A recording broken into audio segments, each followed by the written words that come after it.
Compliance is not a formality, it's a life-saving protocol in industrial operations. This presentation introduces the idea of zero compromise compliance, a non-negotiable standard for ensuring robust lightning and surge protection. Over here, we will explore how global and Indian standards like IS IEC 62305, 62561 and OISD 180 translate into the everyday responsibilities for plant managers, EHS leads and engineers. This isn't about reading regulations, it's about understanding how these frameworks prevent disaster, downtime and loss of life. We will demystify the jargon, break the technical clutter and make compliances not just clear but compelling. Your compliance culture is the most strategic asset. So let's dive into why it must be zero compromise. The phrase zero compromise takes on a whole new weight when you consider the stakes involved. Industrial plants operate in a high-risk environments where lightning and surges aren't rare. They are expected. One strike can shut production, cause millions of damage or worse, claim lives. Compliance is not an expense. It's your insurance against the catastrophe. Whether you're managing a refinery, a power facility or a chemical processing plant, the cost of non-compliance is measured not just in rupees but in lives and credibility. In this slide, we will unpack the key reasons why every facility must treat lightning and surge protection as a zero compromise domain. It's about protecting what matters the most: people, productivity and peace of mind. To understand why compliance is critical, we first need to demystify what we are protecting against. Lightning is one of the nature's most violent phenomena. But the real danger comes not often from visible bolt but from what we don't see, that is indirect surges. Even a strike several kilometers away can induce powerful voltages through underground cables or airborne electromagnetic fields. These surges travel at lightning speed into your systems, slightly damaging sensors, controllers and processors. Most people think their breakers or fuses will help, but surges operate in microseconds.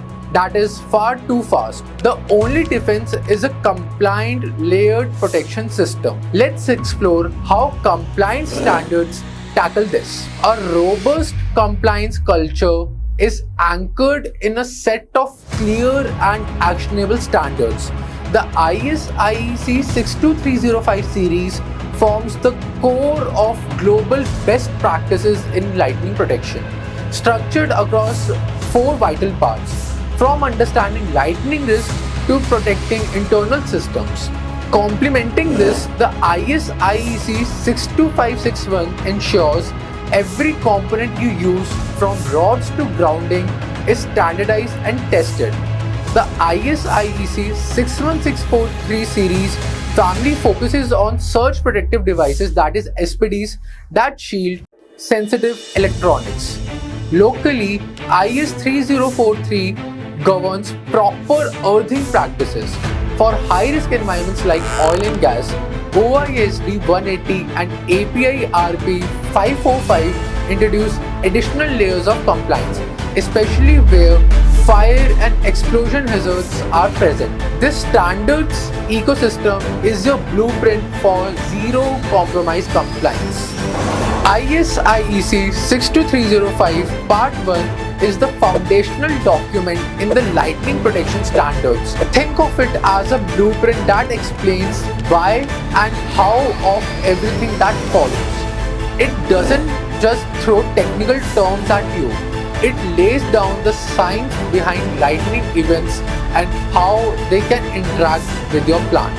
From defining direct and indirect strikes to explaining surge paths and energy levels, Part 1 gives you a firm understanding of the problem. It also helps classify your facility's vulnerability and sets the stage for protection strategies detailed in later parts. Whether you're designing a new facility, or reviewing your safety protocols, this is where a compliant protection journey starts. Understand the principles and everything else becomes actionable.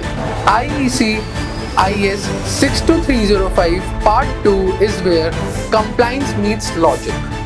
It's not about installing protection blindly. It's about understanding your facility's risk and applying protection proportionally. Through a detailed quantitative framework, the standard helps you assess the likelihood of a strike and the potential damage it could cause. You will answer questions like how exposed is my plant, what would a strike damage, and what's the potential cost of inaction. Based on your answers, you will get a clear answer. Do you need protection, and if so, at what level? For plant engineers and EHS managers, this is a critical tool. It turns compliance into a decision-making process grounded in safety and return on investment. It also creates documentation that shows your compliance was not arbitrary, it was calculated and justified. ISIEC 62305 Part 3 brings the compliance journey into a physical world. It's all about preventing damage to buildings and injuries to people. When lightning strikes a facility, the risks go beyond electrical damage. For structural failures and explosion, ignition are real consequences. This standard defines how to build a lightning protection system that safely intercepts lightning and diverts it away from vulnerable areas. It also places strong emphasis on preventing harm to people through bonding, grounding, and controlled discharge paths. From rooftop air terminals to buried conductors, every component plays a part. Regular inspections and maintenance routines are also covered, ensuring long-term reliability.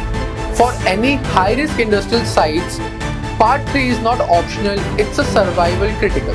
ISIEC 62305 Part 4 shifts the focus from buildings to brains, the electronics and automation systems that keep a modern plant running. Lightning doesn't have a strike your facility directly to wreak havoc. Electromagnetic fields and indirect surges travel fast and silently, frying components across your network. The standard introduces the idea of lightning protection zones, areas where your facility within defining protection levels.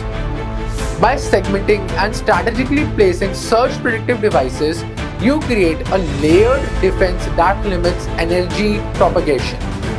It also calls out the vulnerability of communication and signal lines, often overlooked by but equally critical.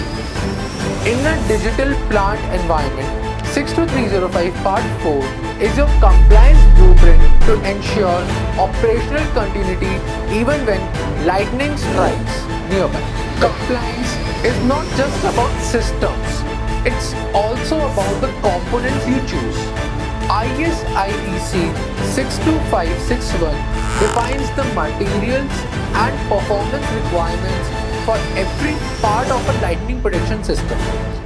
From rods to test joints, think of it as the quality control manual for protection gear. It covers things like corrosion resistance, strength, and environmental durability, critical in industrial plants where conditions are tough.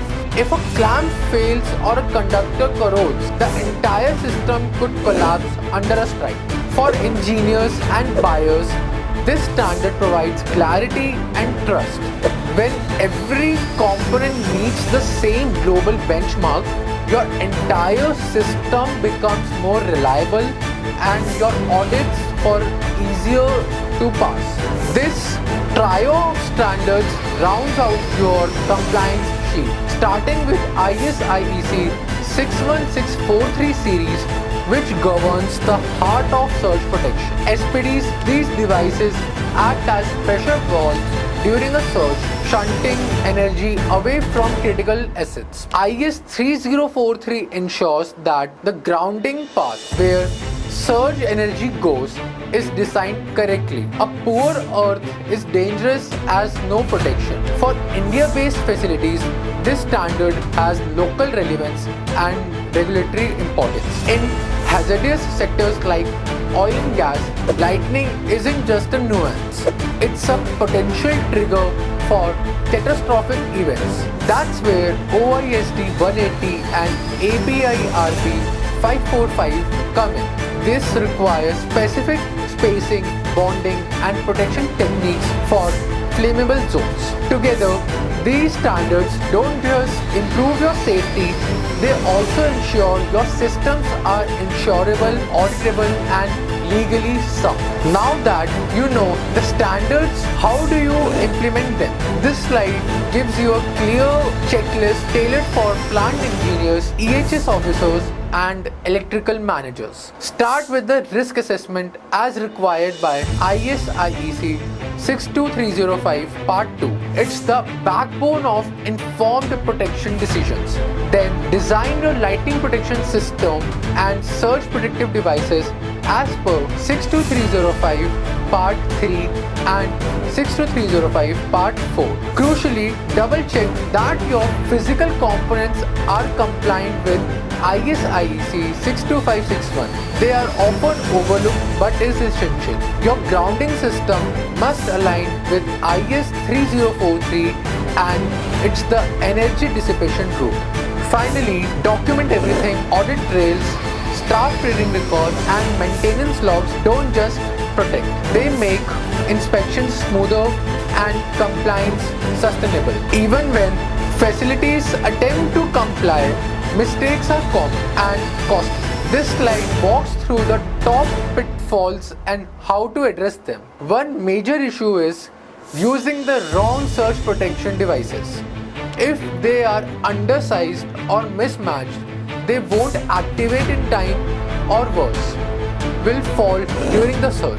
Then there is a component degradation. Rusted rods or loose clamps silently compromise safety. Another frequent miss is poor zoning. Without protection zones, energy isn't contained or guided, putting everything at risk. Add to that missing documentation, no logs, no inspection records, no training, and even a working system may not pass an audit. What is the fix?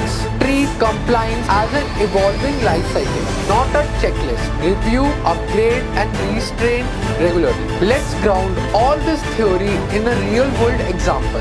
This snapshot is from a petrochemical plant situated near the coast. Frequent storms, volatile chemicals, and mission-critical processes made it a high-risk environment. A lightning strike incident revealed glaring gaps, no lightning protection zones, poor surge defense for control systems, and subpar grounding. The plant undertook a complete overhaul based on the IS IEC 62305 standard family. They installed SPDs as per 61643 Part 11, rebuilt grounding network through IS 3043 standards, and ensured all components were IS IEC 62561 compliant.